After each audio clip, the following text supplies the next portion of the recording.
नमस्कार दोस्तों, स्वागत है आपके अपने YouTube channel study with Arvind में। जैसा कि आपको पता है कि मध्य प्रदेश सब इंजीनियर की वैकेंसी आ चुकी है, जिसमें से 3435 पोस्ट हैं और जो कि सब इंजीनियर की पोस्ट ज़्यादा वैकेंसी है। और हमारी मध्य प्रदेश सब इंजीनियर की सीरीज़ जो चल रही है और जिसमें से हमारा टारगेट है कि 100 आउट ऑफ 100 स्कोर करना और मध्य प्रदेश जीके और करंट अफेयर के हम वीडियो कवर करते हैं। उसके अलावा हम सभी टॉपिकों को डिटेल में वीडियो बनाते। तो आज की हमारी वीडियो का टॉपिक है पर्यावरण, और पर्यावरण में हम जो सब इंजीनियर एग्ज़ाम के पॉइंट ऑफ व्यू से 2022 एग्ज़ाम को टारगेट करते हुए हमारी ये वीडियो रहेगी।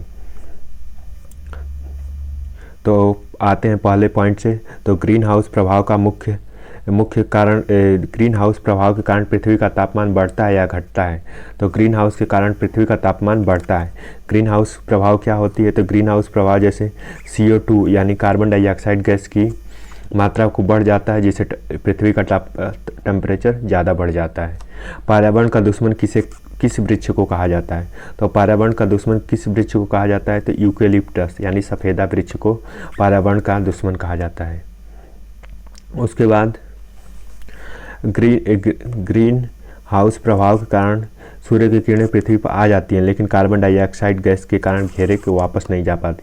यानी ग्रीन हाउस प्रभाव से पृथ्वी पर तो गैस प्रकाश आ जाती है, सूर्य की किरणें, लेकिन वापस रिटर्न नहीं हो पाती, जिसकी वजह से ग्रीन हाउस इफेक्ट प्रभाव पड़ा ही रह जाता है।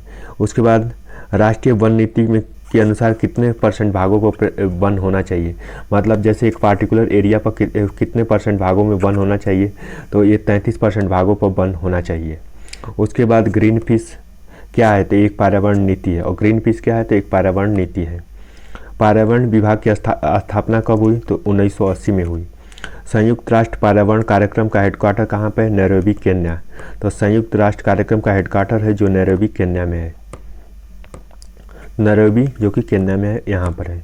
उसके बाद आते हैं टाइगर राज्य। तो टाइगर राज्य किसे कहते हैं? तो टाइगर राज्य मध्य प्रदेश को कहते हैं। और मध्य प्रदेश का कैपिटल कहाँ पे है? तो मध्य प्रदेश का कैपिटल भोपाल है।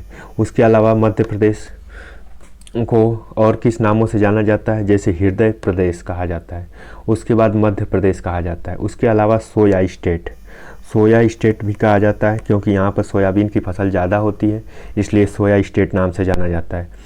उसके अलावा इसे टाइगर स्टेट, क्योंकि टाइगर यहाँ पर ज़्यादा होते हैं इसलिए टाइगर स्टेट कहते हैं। उसके अलावा यहाँ पर 605 नदियाँ बहती हैं, इसलिए इसे नदियों का मायका भी कहते हैं। उसके अलावा एक क्वेश्चन आता है कि कंट्री ऑफ रिवर किस कंट्री को कहा जाता है? तो कंट्री ऑफ रिवर यानी नदियों वाला देश किस कंट्री को कहा जाता है? तो बांग्लादेश को।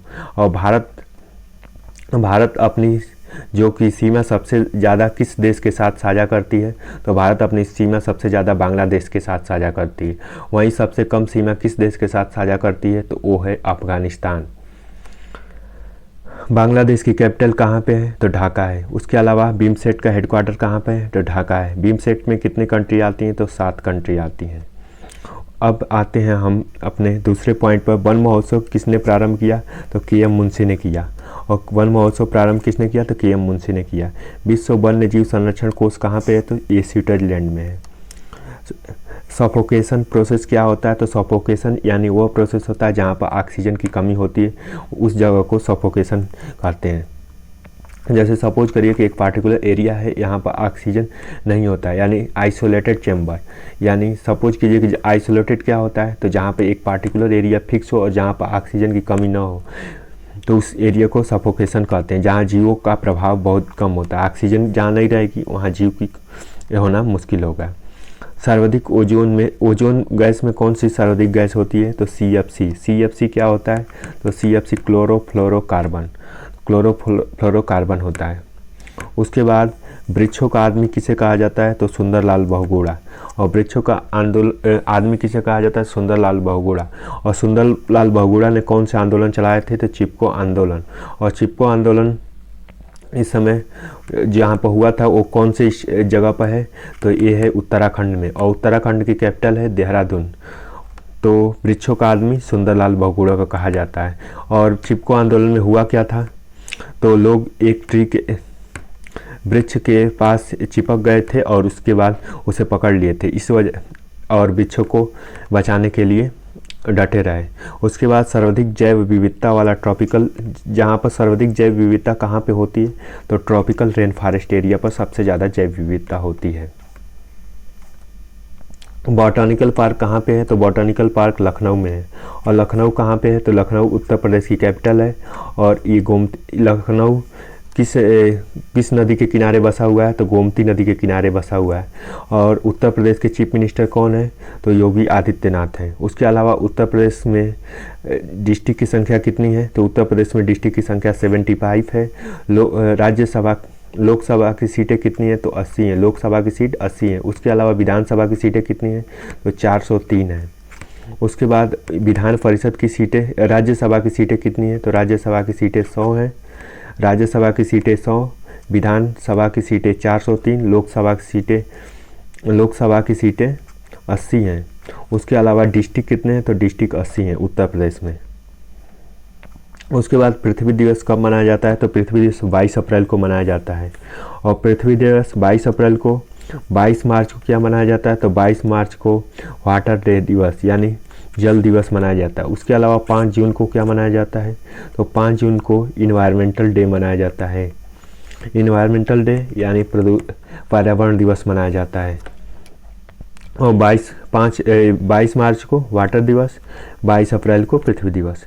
रेड डाटा बुक में विलुप्त और संकट से ग्रस्त क्या होते हैं, यानी एक रेड जो डाटा बुक होती है उसमें जो संकटप्राय जीव होते हैं उनकी बारे में लिखा होता है। और इसमें जो इंडेंजर और इन सब कैटेगरी में अलग अलग डिवाइड किया गया है।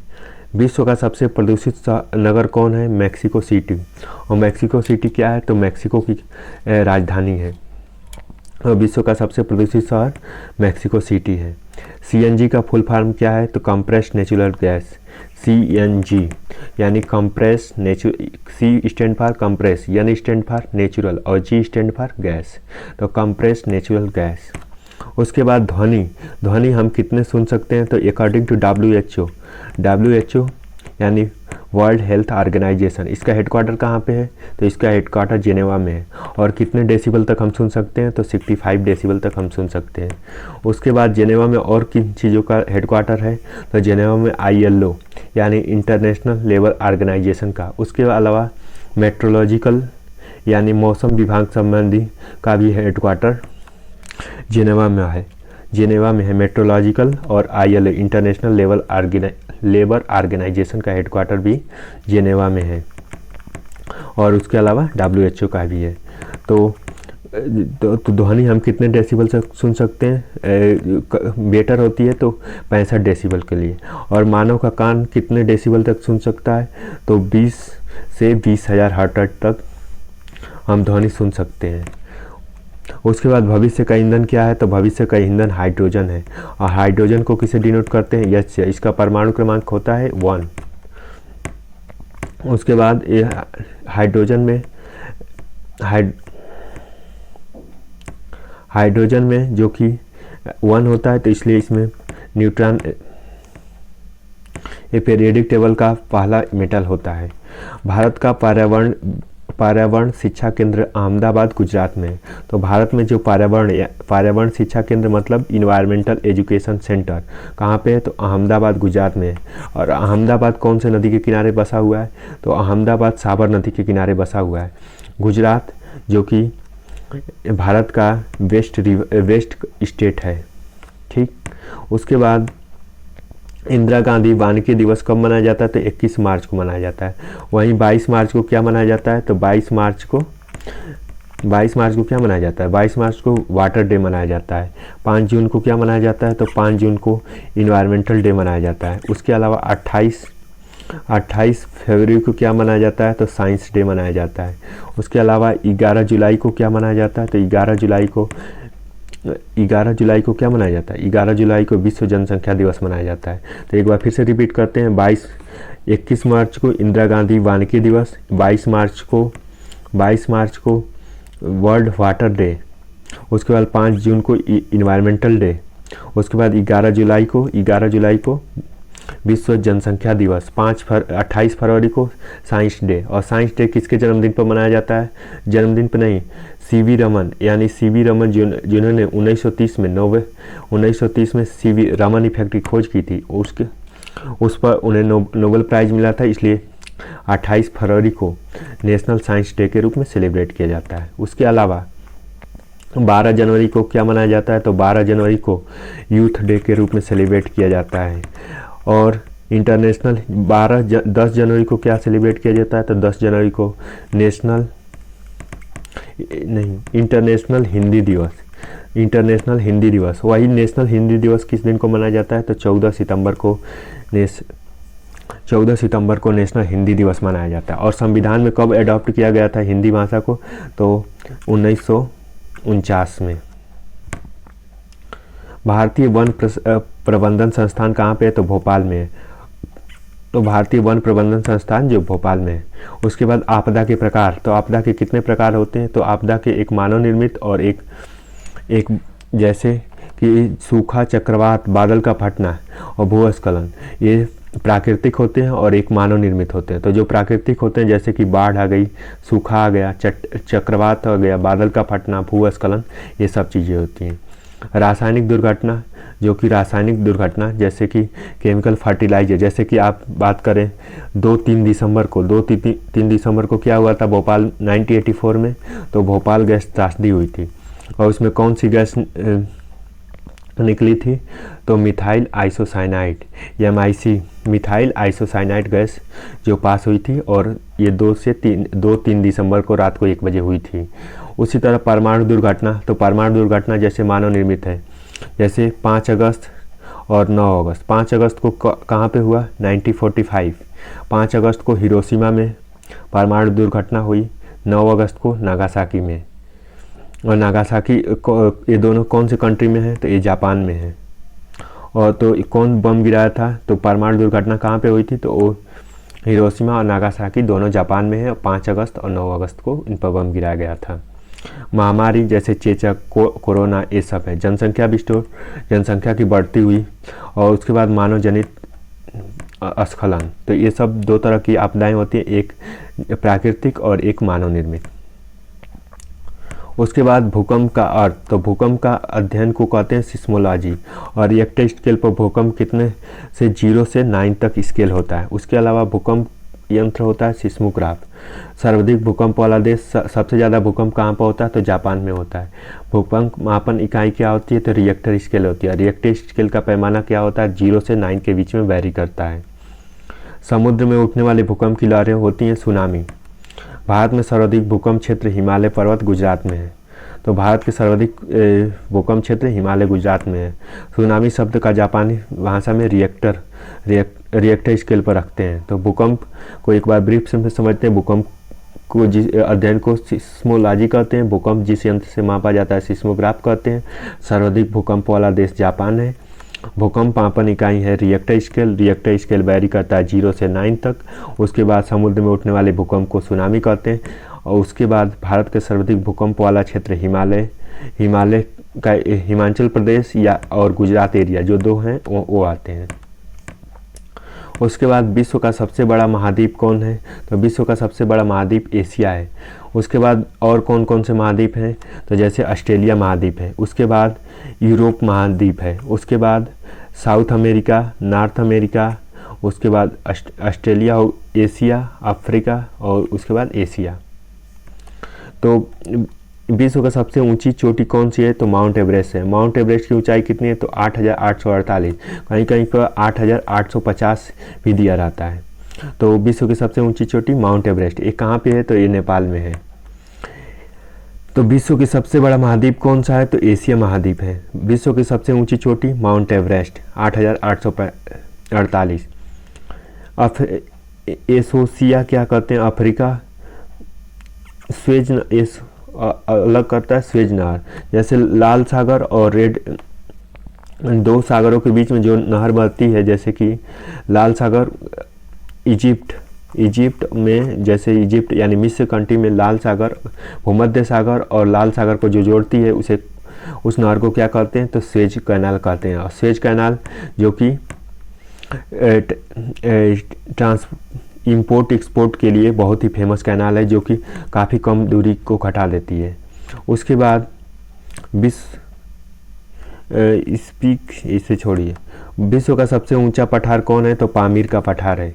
और विश्व का सबसे ऊंचा पठार कौन सा है? तो पामीर का पठार है। एशिया की सबसे लंबी नदी यांगसी है, और यांगसी नदी एशिया की सबसे लंबी नदी है। यांगसी नदी कौन से कंट्री में बहती है? तो चाइना कंट्री में बहती है। विश्व का सर्वाधिक वर्षा वाला क्षेत्र मानसीरम, और मानसीरम कहाँ पे है? तो चेरापूंजी में है। तो यहाँ पर वर्षा कितनी होती है? 118 सेंटीमीटर यहाँ पर वर्षा होती है।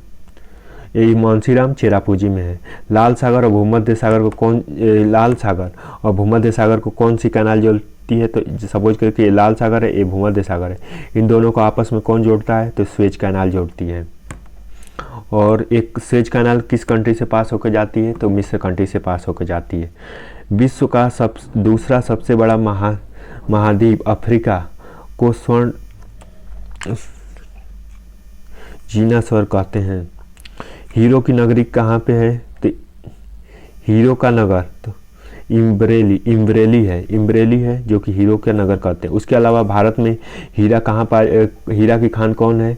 तो पन्ना की खान, जो कि मध्य प्रदेश में है, मध्य प्रदेश में। उसके अलावा डायमंड सिटी किसे कहा जाता है? तो डायमंड सिटी सूरत को कहा जाता है। डायमंड सिटी सूरत को, और पन्ना जो कि मध्य प्रदेश में डायमंड की खान यहाँ पर पाई जाती है। और हीरो की नगरी इम्ब्रेली में है। उसके बाद जनजातियों का महाद्वीप किसे कहते हैं? तो अफ्रीका में जनजातियाँ पाई जाती हैं। और दक्षिण का ब्रिटेन, न्यूजीलैंड और का राष्ट्रीय पक्षी भी है। न्यूजीलैंड की तरफ चोटी माउंट कुक है, न्यूजीलैंड की चोटी है माउंट कुक है।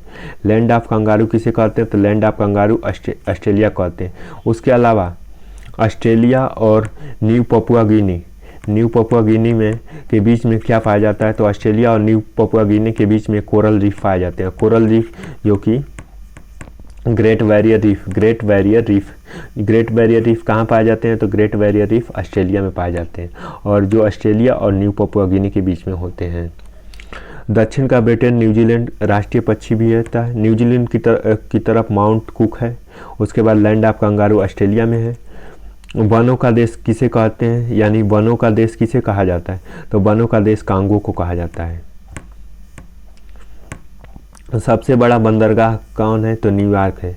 और भारत में इस समय कितने बंदरगाह हैं? तो 13 बंदरगाह हैं, जैसे कि कांडला बंदरगाह, उसके बाद मालदीव इस टाइप के बंदरगाह हैं। तो भारत में 13 बंदरगाह हैं, जो कि गुजरात से लेकर इधर तमिलनाडु, केरल, उसके बाद इधर वेस्ट बंगाल तक भारत के कोस्टल एरिया में फैले हुए हैं। और जो कि भारत के ईस्ट साइड में, जो कि वे ऑफ बंगाल इनिशिएटिव का पार्ट होता है, तो इस तरह से भारत के इस तरह से 13 बंदरगाह होते हैं, जो कि भारत में अलग अलग पर्पज के लिए बनाए गए हैं। चीन का सबसे बड़ा रेलवे जंक्शन कहाँ पे है? तो शिकागो। और शिकागो कहाँ पे है? तो शिकागो यूएसए में है। और यहाँ पर शिकागो पे एक और चीज़ क्या हुई थी? तो 1983 में भारत के स्वामी विवेकानंद यहाँ पर स्पीच दिए थे। तो स्वामी विवेकानंद भारत में स्पीच दिए थे। स्वामी विवेकानंद का जन्मदिन किस दिन को मनाया जाता है? तो स्वामी विवेकानंद का जन्मदिन 12 जनवरी को मनाया जाता है। और किस डे के रूप में मनाया जाता है? तो यूथ डे के रूप में सेलिब्रेट किया जाता है। यूथ डे यानी युवा दिवस के रूप में मनाया जाता है। तो सबसे बड़ा रेलवे जंक्शन शिकागो है, और शिकागो अमेरिका में है। उसके अलावा 1983 में स्वामी विवेकानंद यहाँ पर धर्म सम्मेलन में भाग लिए थे, और जिन्होंने एक बहुत ही अच्छा भाषण दिया था। उसके अलावा स्वामी विवेकानंद का जन्म किस दिन हुआ था? तो 12 जनवरी को। अब 12 जनवरी को किस रूप में मनाया जाता है? तो नेशनल यूथ डे के रूप में, यानी भारत युवा दिवस के रूप में मनाया जाता है। चीनी का कटोरा किसे कहते हैं? तो क्यूबा कंट्री को चीनी का कटोरा कहा जाता है। वहीं यूपी में सबसे ज़्यादा चीनी भारत में कहाँ होती है? तो उत्तर प्रदेश में होती है। चीनी किसे बोलते हैं? तो शुगर केन को। और शुगर केन जो कि 2 ईयर्स यानी 2 सेशन लेता है शुगर केन होने में। और जैसे कि हम जानते हैं कि भारत में सेशन होते हैं जेठ, खरीफ और रबी, खरीफ और ये 3 सेशन होते हैं, तो इसमें ये तीनों सेशन में रहती है, जैसे कि शुगर केन। और चीनी का कटोरा जो कि क्यूबा का कहा जाता है, वहीं यूपी में भारत में चीनी का कटोरा किसे कहा जाता है, तो उत्तर प्रदेश राज्य को कहा जाता है। रेड इंडियन जनजाति जो कि मैक्सिको में है, मैक्सिको कंट्री में होती है। मैक्सिको की कैपिटल कहाँ है, तो मैक्सिको सिटी है। श्वेत महाद्वीप कहाँ है, श्वेत महाद्वीप कहते हैं अंटार्कटिका सक्रिय ज्वालामुखी माउंट एबोस में। श्वेत महाद्वीप कहाँ थे, तो अंटार्कटिका जो कि सक्रिय है और वहाँ पर माउंट एबोस में होता है। मृदा का वितरण, तो मृदा का वितरण कितने प्रकार की होती है, जलोढ़ मृदा, काली मृदा, लाल मृदा, लेटेराइट मृदा, परवलयी मृदा, मरुस्थलीय मृदा। जलोढ़ मृदा क्या होती है, तो जलोढ़ मृदा जैसे नदियों की भूमि की जो अपरदन से मिट्टी आती है उसे जलोढ़ मृदा कहते हैं। इसे अगर इंग्लिश नाम में कहा जाए तो इसका इंग्लिश नाम होता है एलुवियल सॉइल। एलुवियल सॉइल कहते हैं जो कि जलोढ़ मृदा जो नदियों की अवसाद द्वारा लाके ये मिट्टी बनाई जाती है और ये मिट्टी काफ़ी उपजाऊ होती है। और उसके बाद काली मृदा को जिसे हम अदर नाम से जानते हैं, जैसे इसका अंग्रेजी नाम है तो ब्लैक कटन सॉइल। और ब्लैक कटन सॉइल की क्या कैपेसिटी होती है, तो ब्लैक कटन सॉइल जो कि वाटर होल्डिंग कैपेसिटी ज़्यादा रखती है और इसमें पानी ज़्यादा स्टोर रहता है। उसके बाद लाल मृदा यानी रेड सॉइल, लेटेराइट मृदा, परवलयी मृदा और मरुस्थलीय मृदा। मरुस्थलीय मृदा जो कि काफ़ी फर्टाइल नहीं होती है और ये यूजलेस मृदा होती है और इसमें फर्टिलिटी कम होती है। उसके अलावा फर्टाइल मृदा की बात करें तो जैसे जलोढ़ मृदा, काली मृदा, ये काफ़ी फर्टाइल मृदा होती हैं। हरित क्रांति के बारे में बात करते हैं, तो हरित क्रांति, भारत में हरित क्रांति के जनक कौन है, तो एम.एस. स्वामीनाथन।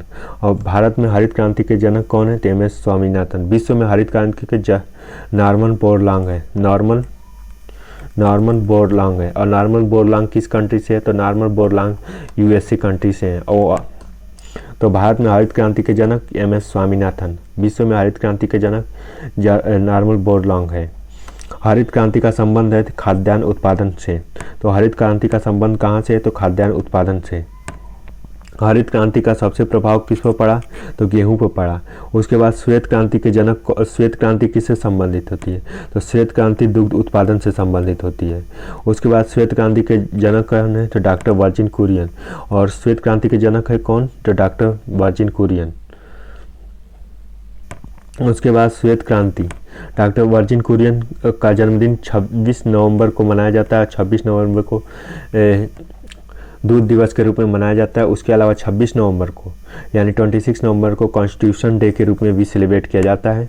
और यानी संविधान दिवस, उस दिन क्या हुआ था, संविधान दिवस क्यों मनाया जाता है, तो 26 नवंबर 1949 को भारत का संविधान लिख के तैयार हो गया था और उसे 26 जनवरी 1950 को लागू किया गया था। तो हरित क्रांति का प्रभाव गेहूं पर सबसे ज़्यादा पड़ा। उसके बाद श्वेत क्रांति का संबंध दुग्ध उत्पादन से होता है और श्वेत क्रांति के जनक डॉक्टर वर्जिन कुरियन है। वहीं विश्व में हरित क्रांति के जनक कौन है, तो नॉर्मन बोरलॉन्ग है। ठीक, उसके बाद भारत में हरित क्रांति के जनक एम.एस. स्वामीनाथन हैं। उस समय भारत में कब आया था, तो 1966 से 67 के बीच में आया था। 2,4-D क्या है, तो 2,4-D क्या है, तो एक खरपतवार नाशी दवा है। उसके बाद जैविक कृषि अपनाने वाला भारत का पहला राज्य तो सिक्किम है। जैविक कृषि क्या होती है, जिसमें से उर्वरक का यूज नहीं किया जाता और ऑर्गेनिक चीज़ों का यूज किया जाता है। तो जैविक कृषि करने वाला राज्य जो कि सिक्किम है। इसके अलावा जैविक कृषि करने की कोशिश कौन भारत का राज्य कर रहा है, कौन यूटी कर रहा है, तो वो लद्दाख कर रहा है। हरी खाद वाली फसल सनई, ढैंचा, लोबिया, उड़द उगाई जाती हैं। सफ़ेद सोना किसे कहते हैं, तो सफ़ेद सोना किसे कहते हैं, तो कपास को कहते हैं। और कपास जो कि सफ़ेद रंग का होता है इसलिए सफ़ेद सोना कहते हैं। उसके अलावा गोल क्रांति किसे कहते हैं, तो जैसे पोटैटो उत्पादन को। उसके अलावा पीली क्रांति किससे जाना जाता है, तो ये सरसों यानी सरसों के तेल या मस्टर्ड या एडिबल ऑयल को भी कहा जाता है। धान की किस्में जया, पद्मा, पंकज, जमुना, साबरमती, तर्जुम 65 हैं। धान के खेत में जैव उर्वरक के तौर पर सर्वाधिक उपयुक्त जैव उर्वरक एंजोला है। तो सर्वाधिक जैव उर्वरक कौन है, तो एंजोला है। तो धान के खेत में जैव उर्वरक के रूप में प्रयोग किया जाता है एंजोला। उसके अलावा धान के खेत में क्या होता है, तो मीथेन होता है यानी CH4 होता है। उसके बाद जैसे कि अल्फांसो आम है। उसके बाद कपास को सफ़ेद सोना कहा जाता है।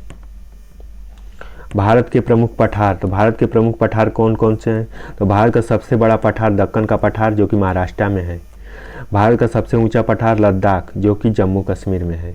तो सबसे ऊंचा पठार लद्दाख, सबसे बड़ा पठार दक्कन का पठार महाराष्ट्र में।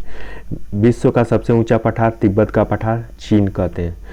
और भारत का रूफ यानी छत किसे कहते हैं? तो नागपुर, मतलब भारत का रूफ किसे कहते हैं? तो छत किसे कहते हैं? तो नागपुर को पठार कहते हैं।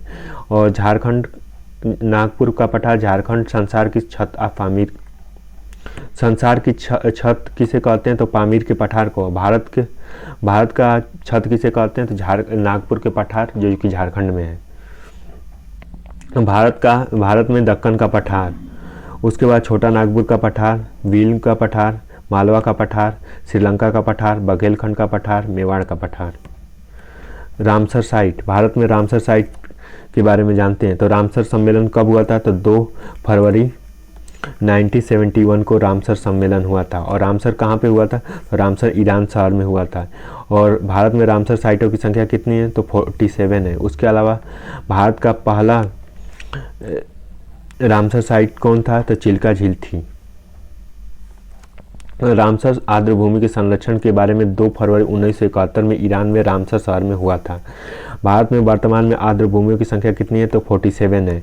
और जम्मू कश्मीर में बुलर झील, उसके बाद सांभर झील, होकर झील और सुरेंद्र झील हैं। उसके बाद ओडिशा में चिल्का झील है जो कि भीतरकनिका जो कि गहिर माता में जगह पर है। और ओडिशा जो कि इस पॉइंट पर है, जैसे कि भारत का एक कोस्टल एरिया है तो इस पॉइंट पर उड़ीसा पड़ता है।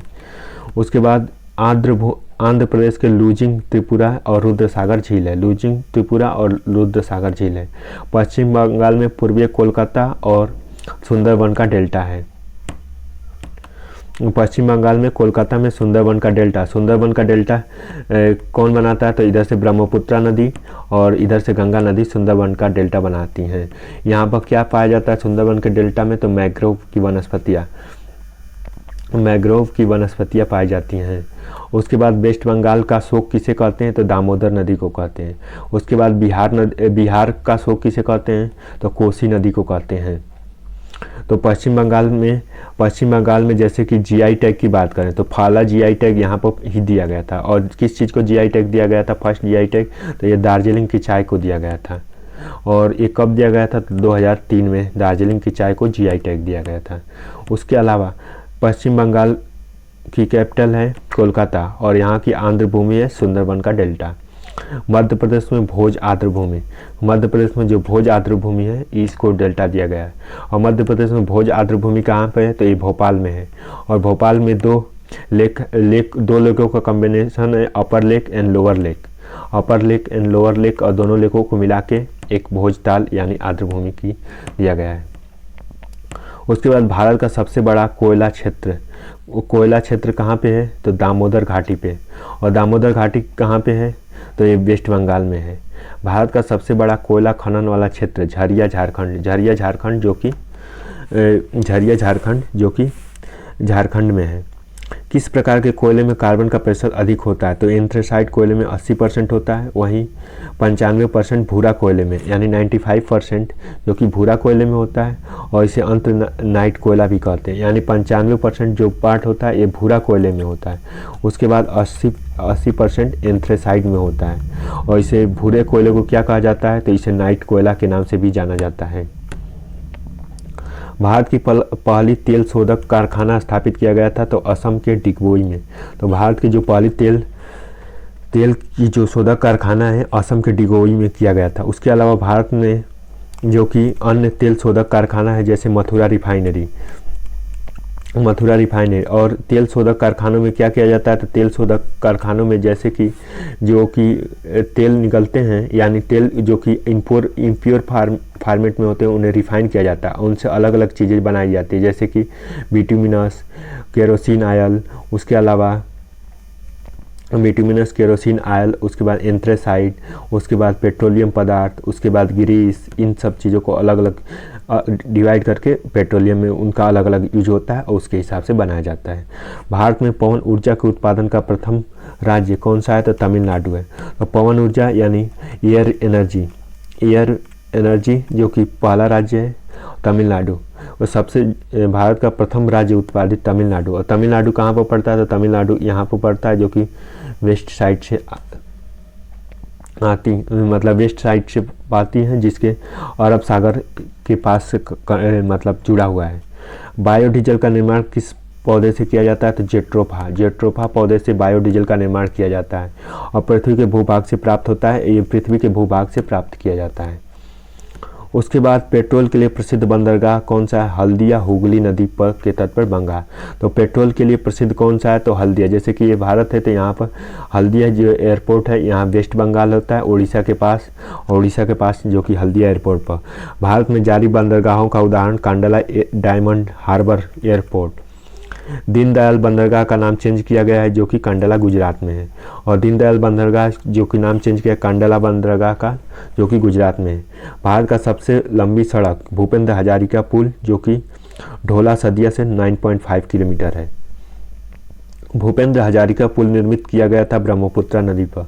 और ब्रह्मपुत्रा नदी को और किस नामों से ये कौन कौन से कंट्री पे बहती है? तो ब्रह्मपुत्रा नदी जो कि तिब्बत में बहती है, नेपाल में बहती है, उसके बाद भारत में बहती है। और ब्रह्मपुत्रा नदी ख़त्म कहाँ पे होती है? तो सुंदरवन के डेल्टा पे ख़त्म होती है। और वहाँ पर कौन से दो नदियों के बीच में मिलती है? तो एक तरफ से गंगा नदी और दूसरे तरफ से ब्रह्मपुत्रा नदी, और दोनों सुंदरवन का डेल्टा बनाती है। वहाँ पर मैंग्रोव की वनस्पतियाँ पाई जाती हैं। उसके बाद भारत का सबसे लंबा प्लेटफार्म कौन है? तो गोरखपुर भारत का सबसे लंबा प्लेटफार्म है। भारत में सबसे लंबी दूरी तय करने वाली ट्रेन विवेक एक्सप्रेस जो कि 4286 किलोमीटर तक ट्रेवल करती है। भारत की सबसे लंबी दूरी तक ट्रेन विवेक एक्सप्रेस है। भारत की सबसे लंबी रेल सुरंग पीर पंजाल सुरंग है। भारत की सबसे ऊंची सड़क लेह मनाली में है। तो भारत की सबसे ऊंची सड़क लेह और मनाली में है। मानव शरीर का सबसे बड़ी ग्रंथि कौन है? तो मानव शरीर की सबसे बड़ी ग्रंथि है जो कि यकृत है। उसके बाद यह खेत में ग्लूकोज को ग्लाइकोजन में परिवर्तित करने का काम कौन करता है? तो ग्लाइकोजन एक्सिस करते हैं। ठीक। विटामिन ए द्वारा यूरिया का संश्लेषण यकृत में होता है। और विटामिन ए से कौन से रोग होते हैं? तो रेटिनॉल यानी रतौंधी रोग होता है। और उसको केमिकल नेम विटामिन ए का रेटिनॉल भी कहते हैं। और इससे रतौंधी रोग होता है, रतौंधी जो कि नाइट ब्लाइंडनेस नाम से भी जाना जाता है। पित्त कैसा रस होता है? तो क्षारीय होता है। पित्त जो होता है उसमें एसिडिक नेचर होता है। और एसिडिक जैसे पीएच स्केल पर बात करें तो 0, 7 और 14। और 0 to 7 क्या होता है? तो एसिड नेचर होता है। 7 to 14 क्या होता है? बेसिक नेचर होता है। 7 क्या होता है? तो ये न्यूट्रल स्टेट होता है। तो जो पित्त होता है ये कैसा होता है? तो ये क्षारीय होता है, यानी इसकी रेंज होती है 7 से 14 तक। वहीं अगर पीएच ब्लड की पीएच की बात करें तो ब्लड की पीएच कितना होता है? तो 7.4 होता है। मनुष्य में पसलियों की संख्या कितनी होती है? तो 12 जोड़ी। और 22 बचे हुए पोषक पदार्थों में अवशोषण करके छोटी आंत में होती है। मानव शरीर में हड्डियों की संख्या कितनी होती है? तो 206 होती है।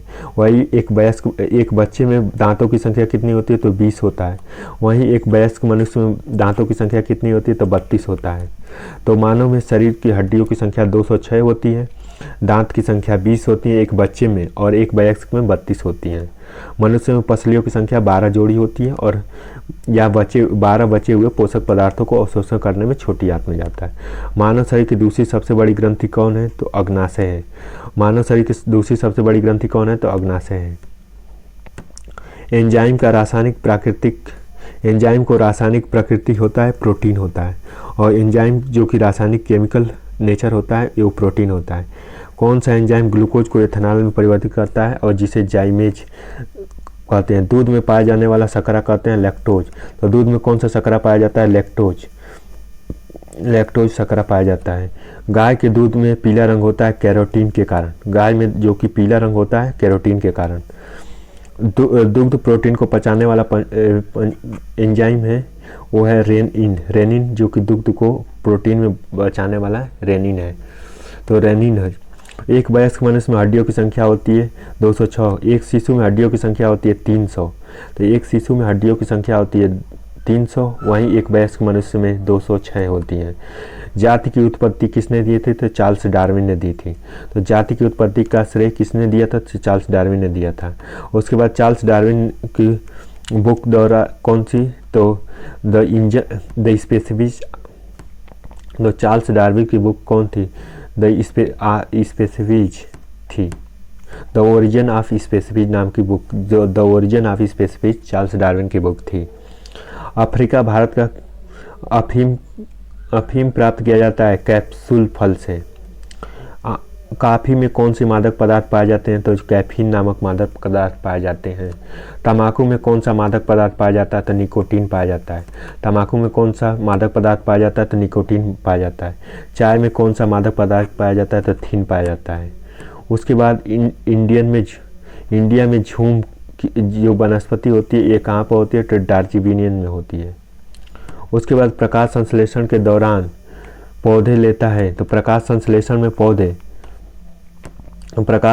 में पौधे कार्बन डाइऑक्साइड लेता है और ऑक्सीजन बाहर निकालता है पौधे, और वहीं मानव क्या लेता है? तो मानव ऑक्सीजन लेता है और कार्बन डाइऑक्साइड निकालता है। इसीलिए एक ग्रीन मफलर नाम का प्रोजेक्ट चला था जिसमें से रोड के किनारे ट्री लगाए जाते थे, जिससे कि रोड व्हीकल में जो कार्बन डाइऑक्साइड निकलती है उसे पौधे लें और ऑक्सीजन दें, जिससे कि इकोसिस्टम मेंटेन रहे। अपशिष्ट उत्पादकों को खाने के लिए कौन से जीवों को कहा जाता है? मृतक उपजीवी, यानी जो दूसरे पर मरने वाले जीवों पर डिपेंड करता है उसे मृतक उपजीवी कहते हैं। कीटभक्षी पौधे जो तीज कलपाड़ी या यूटिक्यूरेसिया डायनो से किया जाता है। जलीय पौधों को यूकेरिएसियस कहते हैं। जंतुओं का प्रथम संघ होता है प्रोटोजोआ। जंतु जगत में जंतुओं का सबसे बड़ा संघ होता है आर्थ्रोपोडा। तो जंतु जगत में सबसे बड़ा संघ कौन होता है? आर्थ्रोपोडा। किस जीव को अमृतत्व की संज्ञा दी गई है? अमीबा। अमीबा को अमृतत्व की संज्ञा दी गई है। दंत कोशिकाएं होती हैं पूरा पेरिफेरा यानी स्तनधारी अंडे देती है एक एंटीना के लिए। ऊँट में कुबड़ संचित होता है। तो यह ऊँट में कुबड़ एक जो कि जल संचित कर रखता है। धान में कौन सा रोग होता है? तो धान में खैरा रोग होता है। उसके बाद नींबू में ढाई वैक रोग की कमी होती है। फूल गोभी में ब्राउनियन रोग यानी बोरान की कमी होती है। बोरान की कमी होती है यानी बीआर। तो बीआर की कमी होती है तो ब्राउनियन फूल गोभी में होती है। आलू में ब्लैक हार्ट जो कि O2 की कमी से होती है। O2 क्या होता है? तो ऑक्सीजन होता है। तो ब्लैक हार्ट जो कि आलू में होता है। चुकंदर में हार्ट रोग होता है जो कि बोरान की कमी से होता है। बोरान में तो बीआर होता है तो बोरान की कमी से हार्ट रोग होता है। ये जलीय फॉर्म है। उसके बाद प्याज के छिलके उतारने समय आंखों से आंसू होने का कारण सल्फोनिक एसिड है। तो सल्फोनिक एसिड से प्याज जब ओनियन हम कट करते हैं तो उस समय हमारे आंखों से आंसू आते हैं, ये क्योंकि सल्फोनिक एसिड की वजह से। कुनैन प्राप्त किया जाता है सिनकोना की छाल से। तो कुनैन को जो प्राप्त किया जाता है एक सिनकोना एक पौधा होता है और उसके जो छाल होते हैं उससे किया जाता है। इसके अलावा एक क्वेश्चन आता है कि लौंग जो होता है, जो कि खाने में लौंग मसाला यूज किया जाता है, एक क्या है? तो एक क्लोव है। क्लोव क्या होता है? तो क्लोव जो कि पौधों की पंखुड़ी होती है उसे क्लोव बोलते हैं, यानी लौंग एक क्लोव है। वहीं कुनैन जो कि सिनकोना की छाल से प्राप्त किया जाता है। और सिनकोना का यूज कहाँ पर होता है? तो मलेरिया की औषधि बनाने के लिए किया जाता है। तो कुनैना का उपयोग मलेरिया की औषधि बनाने के लिए किया जाता है। वहीं प्याज का छिलका उतारने के समय आंखों से आंसू आने का कारण सल्फोनिक एसिड रहता है। और चुकंदर में हार्ट रोग होता है बोरान की कमी से। और आलू में ब्लैक हार्ट रोग होता है O2 यानी ऑक्सीजन की कमी से। फूल गोभी में ब्राउनियन रोग होता है बोरान की कमी से। और नींबू का वैगा रोग पर असर की कमी से होता है। उसके बाद धान में खैरा रोग जिंक की कमी से होता है। जिंक किसे बोलते हैं? तो जिंक Zn को बोलते हैं। सबसे बड़ी हड्डी, तो सबसे बड़ी हड्डी कौन है? फीमर। और फीमर कहाँ पर होती है? तो ये जांघ की हड्डी होती है। तो ये मानव शरीर की सबसे बड़ी हड्डी होती है जो फीमर होती है और जो जांघ की हड्डी होती है। और सबसे छोटी हड्डी जो स्टेपिज यानी कान की हड्डी होती है। उसके बाद इनमें सबसे बड़ी ग्रंथि होती है यकृत होती है। सबसे बड़ा अंतःस्रावी ग्रंथि कौन सी है? तो थायराइड ग्रंथि है। सबसे बड़ी तंत्रिका कोशिका होती है तो न्यूरॉन। तो न्यूरॉन जो कि सबसे बड़ी तंत्रिका कोशिका होती है। सबसे बड़ी धमनी ब्लूडोमिनल हार्ट कहा जाता है। सबसे लंबी कोशिका CRTC का है। कुछ जंतुओं में श्वसन सिस्टम, तो कुछ जंतुओं में जैसे श्वसन सिस्टम कैसे होता है, तो मनुष्य जो कि श्वसन करता है फेफड़ों से यानी गल्प से करता है, बिच्छू यानी बुक्स करता है, मछली जलीय जंतु और गिल द्वारा, जो कि गिल होता है यानी मछली गिल के द्वारा श्वसन करते हैं। हाथी, शेर, गाय, बकरी, मेढक, छिपकली ये सब करते हैं। जलीय जंतुओं का श्वसन गलफड़ों द्वारा होता है, तो जलीय जंतुओं का श्वसन गलफड़ों द्वारा किया जाता है। खोज एवं खोजकर्ता, तो खोज और खोजकर्ता कौन है, तो लुई पास्चर ने क्या खोजा था, तो लुई पास्चर ने अभी आगे हम बताते हैं इसको। चेचक का खोज किसने किया थी, चेचक का जो टीका होता है उसकी खोज किसने की थी, तो एडवर्ड जेनर ने की थी, जेनर, ठीक। उसके बाद बेंसिसिस सिंथेटिक रॉबर्ट कोच ने 1876 में किया था। पेनिसिलिन जो कि एक एंटीबायोटिक दवा है और एक दवा है, एंटीबायोटिक दवा, और इसकी खोज किसने की थी, अलेक्जेंडर फ्लेमिंग ने 1929 में की थी। रक्त परिसंचरण तंत्र की खोज किसने की, तो विलियम हार्वे ने की थी। कार्ल लैंडस्टीनर ने रक्त समूह की खोज की थी। इवान प्लान आगमन के सिद्धांत को झंडा दिया था। पेनिसिलिन की खोज की थी अलेक्जेंडर फ्लेमिंग ने, तो पेनिसिलिन की खोज अलेक्जेंडर फ्लेमिंग ने, इवान हॉक जो कि आगमन के सिद्धांत की खोज की थी। उसके बाद मास्टर ब्लास्टर नाम से किसे जाना जाता है, तो सचिन तेंदुलकर को जाना जाता है। कुश्ती की जो साक्षी मलिक है कहाँ से है, तो ये हरियाणा से हैं। योगेश्वर दत्त किस फील्ड से आते हैं, तो ये कुश्ती से आते हैं। वहीं उड़न पड़ी किस नाम से जाना जाता है, तो उड़न पड़ी किसे कहा जाता है, तो PT उषा जो कि एक धावक थी। उसके बाद मधुबनी पेंटिंग कहाँ है, तो मधुबनी पेंटिंग बिहार में है। उसके बाद बिहार में भागलपुर पेंटिंग है, कुर्था राइट है। उसके बाद बिहार में भागलपुर का मखाना फेमस है। उसके बाद सिक्की हैंडक्राफ्ट जो कि बिहार में फेमस है। इसके अलावा बिहार में मधुबनी डिस्ट्रिक्ट की पेंटिंग फेमस है, और यहाँ पर मधुबनी में मैथिली भाषा बोली जाती है। मधुबनी बिहार है, और बिहार में कितने डिस्ट्रिक्ट हैं, तो 38 डिस्ट्रिक्ट हैं। और बिहार की कैपिटल कहाँ पे है, तो बिहार की कैपिटल पटना है। उसके अलावा बिहार का शोक किसे कहते हैं, तो बिहार का शोक कोसी नदी को कहा जाता है। बिहार का जो कि सबसे ज़्यादा बिहार में किस डिस्ट्रिक्ट में सबसे ज़्यादा गंगा नदी बहती है, तो पटना डिस्ट्रिक्ट में बहती है, जो कि 99 किलोमीटर गंगा बहती है। उसके बाद गंगा नदी जो कि बिहार के बीचों बीच से जाती है। एक तरफ जैसे कि बिहार का पश्चिमी चंपारण, पूर्वी चंपारण, मधुबनी, उसके बाद गोपालगंज, खगड़िया और उड़ैया डिस्ट्रिक्ट, इस टाइप के डिस्ट्रिक्ट हैं बिहार में। उसके बाद इस साल कुल्लू हिमालय प्रदेश में पिथौरा जो कि कुल्लू जो कि हिमाचल प्रदेश का है, और पिथौरा मध्य प्रदेश में, तो ये यहाँ का GI टैग रहा है। पीतल कारीगरी के लिए फेमस है, तो पीतल नगरी किसे कहा जाता है, तो मुरादाबाद को कहा जाता है। पीतल नगरी मुरादाबाद यूपी को कहा जाता है। वहीं रामपुर का चाकू, यूपी में रामपुर के चाकू फेमस है, वहीं पीतल नगरी यूपी में होते हैं। इत्र नगरी किसे कहा जाता है, तो उत्तर प्रदेश में इत्र नगरी कन्नौज को कहा जाता है, और कन्नौज के पास ही गंगा नदी एंट्री करती है। चिरावन नाच कहाँ का है, तो मिजोरम का है। चिरावन नाच जो कि मिजोरम का है। वहीं जैसे कि कथकली, तो कथकली कहाँ पे है, तो कथकली केरल में है। उसके बाद कथक कहाँ पे है, तो कथक यूपी में है। कथक यूपी में। मोहिनीअट्टम जो कि एक शास्त्रीय नृत्य है, मोहिनीअट्टम कहाँ पे है, तो एक केरल में है। उसके बाद भरतनाट्यम, तो भरतनाट्यम कहाँ पे है, तो तमिलनाडु में। उसके बाद ओडिसी, तो ओडिसी कहाँ पे है, तो उड़ीसा में। वो शास्त्रीय कहाँ पे है, तो शास्त्रीय कहाँ पे है, तो असम में है। और असम के और कौन से हैं, तो असम के और नाम जैसे बिहू डांस फेमस है, और उसके बाद कली गोपाल डांस भी फेमस है असम में। पुष्कर मेला कहाँ पर लगता है, तो राजस्थान में लगता है पुष्कर मेला। और उसके अलावा राजस्थान के जैसे फोल्क डांस की बात करें तो सुई सेनी फेमस डांस है। और विशु पर्व कहाँ पे है तो केरल में, और केरल की कैपिटल है कोच्चि। सुइया मेला कहाँ पे है तो राजस्थान में लगता है। नैना देवी मेला हिमाचल प्रदेश, सुइया मेला जो कि राजस्थान में, नैना देवी मेला हिमाचल प्रदेश में।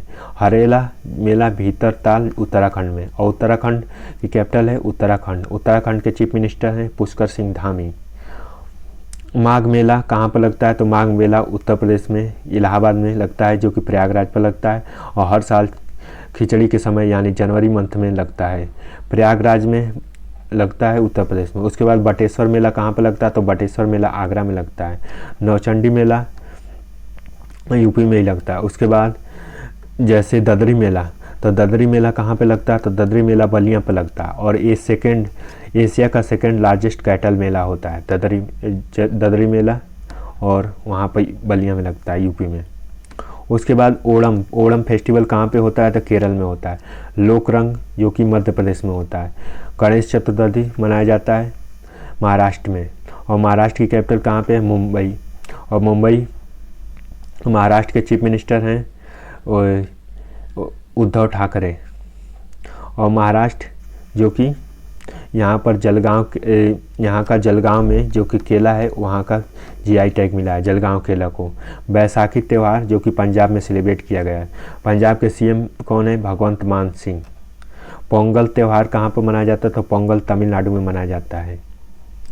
रामनवमी फेस्टिवल कहाँ पर सेलिब्रेट किया जाता है तो रामनवमी त्यौहार उत्तर प्रदेश में सेलिब्रेट किया जाता है। बिहू कहाँ पे होता है, बिहू तमाशा जो कि असम में होता है।